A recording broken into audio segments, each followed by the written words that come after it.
EMR అంటే ఏంటి? AMR అంటే యాంటీ మైక్రోబియల్ రెసిస్టెన్స్. మామూలుగా ఈ సూక్ష్మజీవులు ఉన్నాయి, బాక్టీరియా, ఫంగై, పారసైట్స్, మనం ఏదైతే ఉన్న పరాన్నజీవులు, వీటన్నిటికీ కొన్ని మందులు తయారైన ఉన్నాయి కదా. ఒక పరిస్థితి ఎప్పుడు వస్తుంది అని అంటే ఈ మందులకి అవి లొంగవు, అంటే ఈ మందులకు వ్యతిరేకంగా పనిచేస్తున్నాయి. వాటి రెసిస్టెన్స్ చంపేయడానికి, దాన్ని నిర్మూలన చేయడానికి ఇచ్చే మందులే ఒక స్టేజ్ తర్వాత నిర్జీవం అయిపోతుంది. అంటే మరి మానవాళికి ఎంత ప్రమాదం చూడండి. ఎంతవరకు అంటే భారతదేశంలోనే ఈ ఏఎంఆర్ యాంటీ మైక్రోబియల్ రెసిస్టెన్స్ వల్ల గత కొన్ని సంవత్సరాల క్రితం సంవత్సరానికి 2,65,75,000 మంది చనిపోతున్నారు.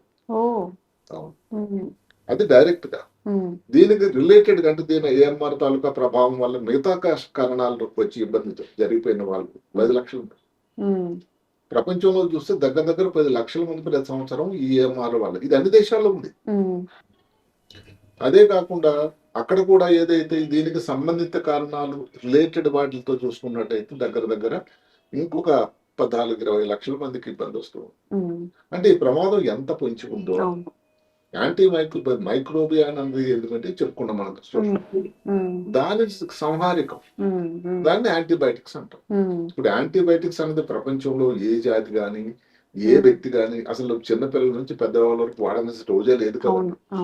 ఇప్పుడు ఇన్ని ఆపరేషన్లు అవుతున్నాయి ప్రతి సంవత్సరం భారతదేశంలో. తీసుకోండి, గుడ్ ఆపరేషన్ కానీ, బ్రెయిన్ ఆపరేషన్ కానీ, కాళ్ళ మీద ఎక్కడన్నా, దానికి అన్నిటికీ కూడా సరిగ్గా ఏం కాంప్లికేషన్ రాకుండా ఉండాలి, ఇన్ఫెక్షన్ రాకుండా ఉండాలి, చీము పట్టకుండా ఉండాలి ఉపయోగపడేది యాంటీబయాటిక్స్. కీమోథెరపీ అనేది ఈ మధ్య కాలంలో చాలా విరివిగా వాడుతున్నాం. అదే కాకుండా ఆర్గాన్ ట్రాన్స్ప్లాంట్ చాలా ఎక్కువైంది. అలాంటి దగ్గర ఇంకా యాంటీబయాటిక్స్ ఉపయోగం. అంటే ఒక వ్యక్తి తాలూకు జీవితంలో ఏ కారణం ఇబ్బంది రాకూడదు, కానీ జలుబు నుంచి ఏ ప్రాబ్లం అన్నా వచ్చేదానికి అది ఒక మార్గం అవసరం. అది అలాంటి దానికి కానీ రెసిస్టెన్స్ వస్తే ఎంత ప్రమాదం చూడండి. భారత ప్రధాని 2025 డిసెంబర్లో ఆఖరి ఎపిసోడ్ ఏదైతే మన్ కీ బాత్ లో వారి మాట ప్రస్తావించారు. మరి ఏం చెప్తున్నారంటే ఊరికే యాంటీబయాటిక్లు వాడకూడదు, అనవసరంగా వాడకూడదు. డాక్టర్ గారి తాలూకా ప్రిస్క్రిప్షన్ లేకుండా, పర్యవేక్షణ లేకుండా స్వయంగా మీరు వెళ్ళి మందులు షాప్ దగ్గరికి వెళ్ళి తీసుకోకండి. దాని వలన ముందు తరాలకి ఇబ్బంది అవుతుంది, దయచేసి ఆ పని చేయకండి. వారు ఈ మాట చెప్పడానికి కూడా కారణం, అప్పటికి ముందే ఐసిఎంఆర్ ఒక సంస్థ ఉంటుంది, భారత ఆరోగ్య పరిశోధన సంస్థ ఉంటుంది నై ఢిల్లీ. వారు ఒక మంచి పరిశోధన పత్రం విడుదల చేశారు 2024 ఆఖరిలో. అదేమిటంటే వాళ్ళ దగ్గర ల్యాబ్కి వచ్చిన 1,00,000 శాంపుల్స్, ఇన్ఫెక్టెడ్ శాంపుల్స్ చూస్తే ఎంత ప్రమాదకరమైనటువంటి విషయాలు బయటపడ్డాయంటే, కామన్ ఇన్ఫెక్షన్స్ ఉన్నా అనుకోండి, డయేరియా, న్యూమోనియా, యూరినరీ ఇన్ఫెక్షన్, ఏముందంటే పెద్ద ఏముంటుంది, వాటి అన్నిటికీ రెసిస్టెన్స్ అయిపోతున్నాయంట. రొటీన్ ఇచ్చేటువంటి యాంటీబయాటిక్స్ పని చేయటం లేదు. అంటే మరి డైరియా ఎక్కువగా యూసేజ్ అనేది పెరిగిపోయిందా సార్? ఓకే. మామూలుగా ఏమిటంటే ఏఎంఆర్ అన్నది న్యాచురల్. అంటే ఏ యాంటీబయాటిక్ వాడినా కొన్నాళ్ళ తర్వాత దానికి బాక్టీరియా, దానికి వ్యతిరేకంగా దానికి రెసిస్టెన్స్ వస్తుంది. కానీ తొందరగా వచ్చింది కాబట్టి మనం అందరం భయపడుతున్నాం. దీని కారణం ఏంటంటే ఓవర్ యూసేజ్ ఆర్ మిస్యూజ్. అంటే అనవసరంగా ఎక్కువ. ఇప్పుడు వారం రోజులు కోర్స్ ఉంది అనుకోండి, 5 రోజులు కోర్స్ అనుకోండి, 10 రోజులు పడితే ఎలా ఉంటుంది? లేదు, మిస్యూజ్, అవసరమే లేకుండా. ఇప్పుడు ఏదైనా విషయం వస్తే ఇలాంటి వాటిలో మనం విదేశాల తరఫు సహాయం తీసుకుంటాం. అక్కడ జరుగుతున్న ప్రామాణికాలు ఏంటి? విదేశాల్లో ఏమిటంటే ఇప్పుడు ఏదో జ్వరం వచ్చింది అనుకోండి, ఫస్ట్ వాళ్ళు దాన్ని నిర్ధారణ చేస్తారు. జ్వరం అంటే ఏమిటి? వైరల్ అనుకోండి, దానికి తొందరపడి యాంటీబయాటిక్స్, వైరల్ పెద్ద యాంటీబయాటిక్ అవసరం ఉంటుంది. ఇప్పుడు బ్యాక్టీరియా అనుకోండి, దానికి టెస్ట్ చూస్తారు, చూసిన తర్వాత దానికి అవసరమైన యాంటీబయాటిక్. అలాంటి పరిస్థితి ఇంకా కొంచెం తక్కువ ఉంది మన దగ్గర. మెయిన్ గా ఎక్కడంటే ఓటీసీ డ్రగ్స్ అని ఒకటి ఉంది. అంటే ఓటీసీ అంటే అలా వెళ్ళి షాప్ దగ్గర నాకు కొంచెం జలుబుగా ఉంది నిన్నటి నుంచి, ఒక టాబ్లెట్ లేవు, యాంటీబయాటిక్ పేరు చెప్తే అక్కడ ఇచ్చేటువంటి వ్యక్తి ఇచ్చేస్తున్నాడు. దానివల్ల ఏం చెప్తుందంటే 1928లో ఫస్ట్ యాంటీబయాటిక్ అనేది కనుక్కున్నారు అలెగ్జాండర్ ఫ్లెమింగ్ గారు, పెనిసిలిన్ అని. ప్రపంచం అంతా పండుగ చేసుకుంది. అంటే కష్టాలు ఇంకా దూరం అయిపోయినాయి. 1942 వరకు 14 సంవత్సరాలు వచ్చినట్టుగా యాంటీబయాటిక్ వాడారు. 43 కల్లా దానికి రెసిస్టెన్స్ వచ్చేసింది. అంటే ఎంత గొప్ప మందు చూడండి ఏం జరిగిందో.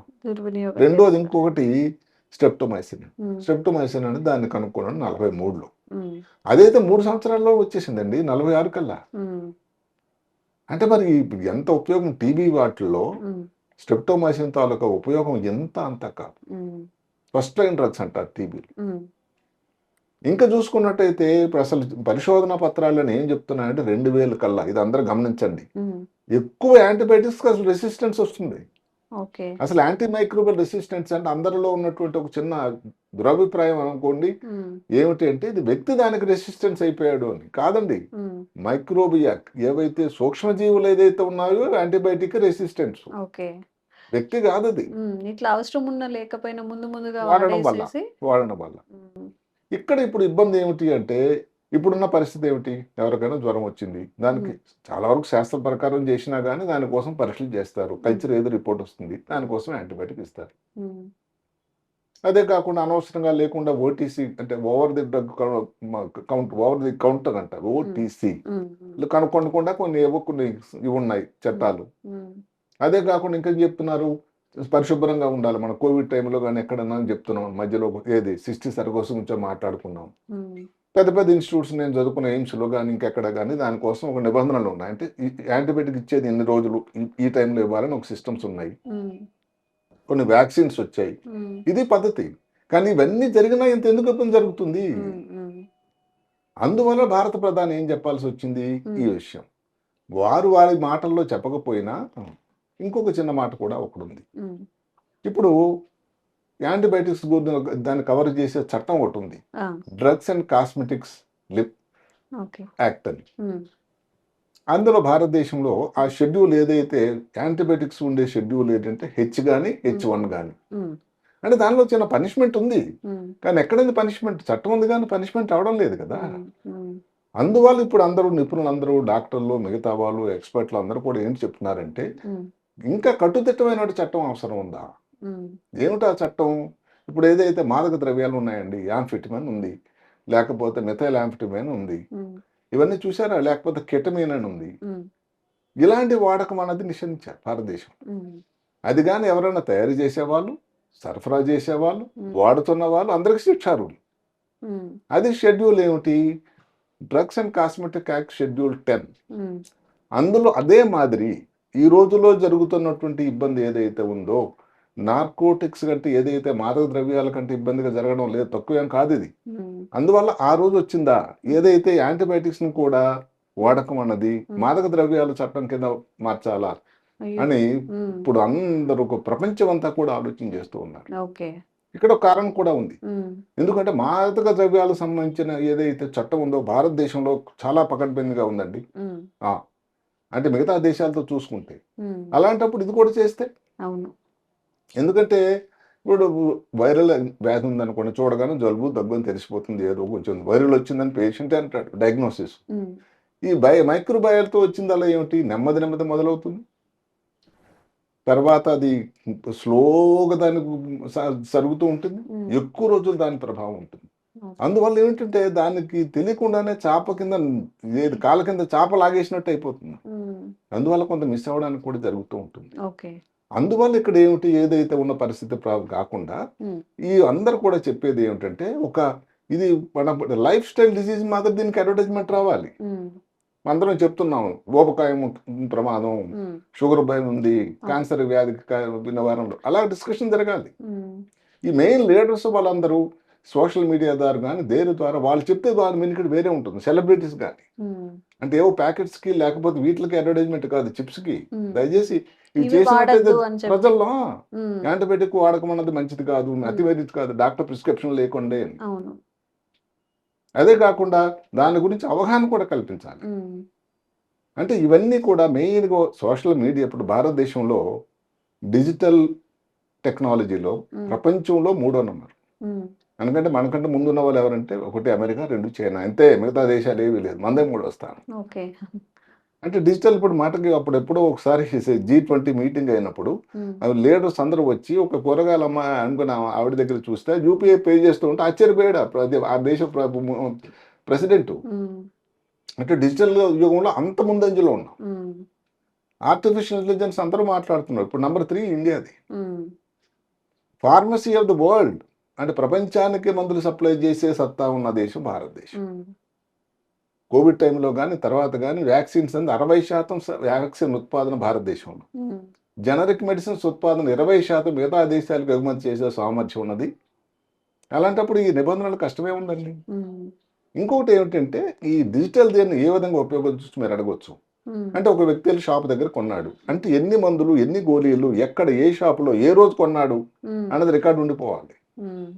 ఇప్పుడు ఆధార్ కార్డు మళ్ళీ మాదిరి మళ్ళీ ఊరికే ఎవరు కూడా దాన్ని వాడకుండా ఉమ్. అంటే ఇంకో దగ్గరికి వెళ్ళి ఇంకో ప్రిస్క్రిప్షన్ పెడితే దానికి అది ఇచ్చేదానికి లేదు, నువ్వు మొన్న ఈ మధ్యన వాడావని అని ఇలాంటి కడు నిబంధనలు రావాలి. ఇలాంటి ఇబ్బందులను వాడకపోతే చాలా చాలా ప్రమాదం ఉంటుంది. అందువల్ల డిజిటల్ తాలూకు ఏదైతే ఉందో దాన్ని మనం ఉపయోగంలోకి తీసుకోవాలి. ఏదైతే ఇది సైలెంట్గా తెలియకుండానే మన కంటికి కనబడకుండా ఏది బయలాజికల్ ప్రాబ్లమ్స్ అంటాం, జీవి సంబంధించినటువంటి ఈ ఇబ్బందిని, ఇది ఒక క్రైసిస్ అండి, ఒక సంక్షోభ పరిస్థితి, యాంటీబయాటిక్ రెసిస్టెన్స్ అన్నది. అది అందరూ ప్లాన్ చేసి దానికి ఒక బయటకి అందరికీ కనబడేటట్టుగా ప్రస్ఫుటంగా ఒక సామాజిక ఇబ్బందిగా తీసుకొచ్చి చెప్పాల్సిన బాధ్యత నాయకులు, ప్రజలు, డాక్టర్లు, ఇంకా సోషల్ మీడియా నిపుణులు, డిజిటల్ మీడియా నిపుణులు వీళ్ళందరిది కూడా ఉంది అని నేను నమ్ముతూ ఉన్నాను. ఎందుకంటే అక్కడ ఒక మాట ఉంది, protect the present, secure your future. ఇప్పుడు వాటర్ గురించి ఇలాంటి మీరు చూస్తూ ఉంటారు, save water for future generation అని.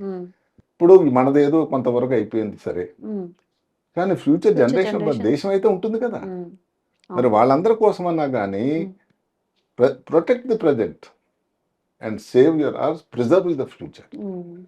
అలాంటి దాంట్లో ఒక ముఖ్య భాగం ఏంటంటే యాంటీమైక్రోబియల్ రెసిస్టెన్స్. ఇవన్నీ కూడా మనం జాగ్రత్తలుగా తీసుకోకుండా ఊరికే అవుట్ ఆఫ్ ది ఇప్పుడు అంటే కొత్త యాంటీబయాటిక్స్ వస్తాయి, దానికోసం ఇంకా పరిశోధన జరుగుతూ ఉంది. ఇందాక చెప్పినట్టుగా ఫార్మసీ ఆఫ్ ది వరల్డ్ భారతదేశం. రెండవది ఏంటంటే బ్యాక్టీరియో ఫేస్ అని ఏదైతే యాంటీబయాటిక్ కాకుండా మిగతా దాన్ని బ్యాక్టీరియా తీసుకుని తినేసేటువంటి కొన్ని సాధనాలు వచ్చాయి. ఇలాంటి విధానాలు ఉన్నాయి. కానీ దానికంటే ముందుగా అసలు ఫస్ట్ ఆఫ్ ఆల్ యాంటీబయాటిక్స్ అనేది అవసరం లేనప్పుడు వాడకం లేకుండా, అతిగా వాడకుండా, డాక్టర్ గారి ప్రిస్క్రిప్షన్ లేకుండా ఉండడానికి చాలా చాలా అవసరం ఉంది. అండ్ మెడికల్ షాప్స్ లో కూడా సార్ ప్రిస్క్రిప్షన్ తోనే ఇచ్చే మందులు చాలా తక్కువ ఉంటాయి. మనం వెళ్ళి ఏదో ఒకటి అడిగినా కానీ అది ఇస్తూనే ఉంటారు. దానికి కూడా ఒక క్యాంపెయిన్ జరుగుతుంది, ప్రభుత్వం వారు అన్ని చేస్తున్నారు. దాన్ని రెడ్ లైన్ క్యాంపెయిన్ అన్నారు. ఏమిటా రెడ్ లైన్ క్యాంపెయిన్ అడగండి మీరు. అంటే ఎక్కడికన్నా వెళ్తే మీరు అమెరికా వెళ్ళారనుకోండి, ప్రిస్క్రిప్షన్ లేకపోతే ఎవరండి, చాలా కష్టం అది. అలాంటి నిబంధనలు మరి ఇక్కడ రావాలి. అంటే ఏమిటి, ఎవరైతే ఫార్మసిస్ట్ ఉంటాడో అక్కడ ప్రిస్క్రిప్షన్ ఉండి వ్యాలిడ్ డాక్టర్ తాలూకా ప్రిస్క్రిప్షన్ ఏ వచ్చింది, దానిలో ఫేక్ ఇన్ఫర్మేషన్ రాకూడదు. కన్ఫర్మ్ చేసి అడ్రస్ సరిగ్గా ఉందా లేదా కనుక్కొని ఇవ్వాల్సిన బాధ్యత ఫార్మసిస్ట్ కూడా. ఇది దానికి ఒక చట్టం ద్వారా ఉంటే సరే సరే. దీనికి ప్రపంచం అంతా కూడా పెద్ద జరుగుతూ ఉంది. వరల్డ్ యాంటీబయాటిక్ అసోసియేటెడ్ వీక్ అని ఒకటి ఉంది, WAAAW అని. అంటే ఇది ప్రపంచం అంతటా కూడా 2015 నుంచి మొదలైంది. నవంబర్ 18 నుంచి 24వ తారీఖు వరకు ఈ వారాన్ని జరుపుతూ ఉన్నారు. ఇందులో సింపుల్, అనవసరంగా యాంటీబయాటిక్స్ వాడకూడదు, మితిమించి వాడకూడదు, డాక్టర్ ప్రిస్క్రిప్షన్ లేకుండా వాడకూడదు, ఉండితే దానివల్ల వచ్చే పర్యవసానాలు చాలా ప్రమాదం.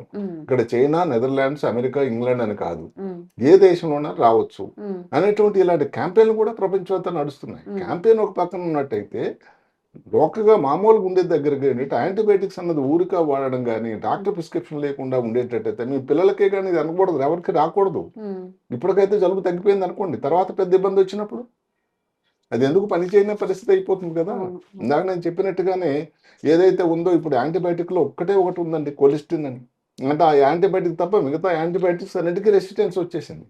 కొన్నాళ్ళు దానికి వచ్చేస్తే కామన్గా ఇబ్బందులు జరుగుతున్న ఆర్గానిజమ్స్ ఏంటి, బ్యాక్టీరియా, స్టెఫిలోకాకస్ ఆరియస్, లేకపోతే సిటోబాక్టర్ హ్యుమాని, లేకపోతే ఎసినటోబాక్టర్ హ్యుమాని, లేకపోతే ఇంకా స్ట్రెప్టోకాకస్ న్యూమోనియా.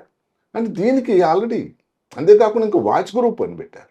అంటే ఏమిటి, ఫ్లోరోక్విన్, స్పిరోఫ్లాక్సిన్ వినే ఉంటారు, నార్ఫ్లాక్సిన్, వీటిలో ఒక గ్రూప్. మ్యాక్రోలైట్స్ అంటాం, ఎజిత్రోమైసిన్. కోవిడ్ టైంలో అసలు ప్రతి వాళ్ళు ఎజిత్రోమైసిన్ ఎలా వాడారండి, ఇంటి దగ్గర నుంచి ఫార్మసీలో ఆన్లైన్లో తెప్పించుకొని వాడేది. ఎందుకంటే ఏమో ప్రాబ్లం వచ్చేస్తుంది ఏమో. అలాగే థర్డ్ జనరేషన్ సెఫలోస్పోరిన్స్, వీటిని వాచ్ గ్రూప్ అని పెట్టారు. ఏమిటో వాచ్ గ్రూప్ అని అడగండి. అంటే ఏమిటి, ఈ మందులు అనేవి చాలా అవసరం, చాలా ఉపయోగమైన మందులు. కానీ దీని కానీ అతిగా వాడినట్టయితే తొందరగా రెసిస్టెన్స్ వచ్చేటువంటి ప్రమాదం పొంచి ఉంది అమ్మో. అని ప్రపంచం నుండా అన్ని దేశాలు కూడా ఇన్ని జాగ్రత్తలు తీసుకున్నాయి. ఉమ్. అయితే మిగతా దేశాల్లాగా చట్టం అన్నది కొంచెం కట్టుదిట్టంగా చేయాల్సి వస్తుంది. ఓకే. డాక్టర్లు కానీ నిపుణులు కానీ ఈ మధ్య కాలంలో ఏమిటంటే ఇప్పుడున్న చట్టాన్ని మార్చి ఏదైతే హెచ్1 చట్టం నుంచి ఉమ్. షెడ్యూల్ 10కి అంటే ఏమిటి డ్రగ్స్ అండ్ కాస్మెటిక్ చట్టం కింద చేసినట్టయితే ఓకే. కడు నిబంధనల నుండి యాంటీబయాటిక్స్ అనవసరంగా వాడకుండా అవును.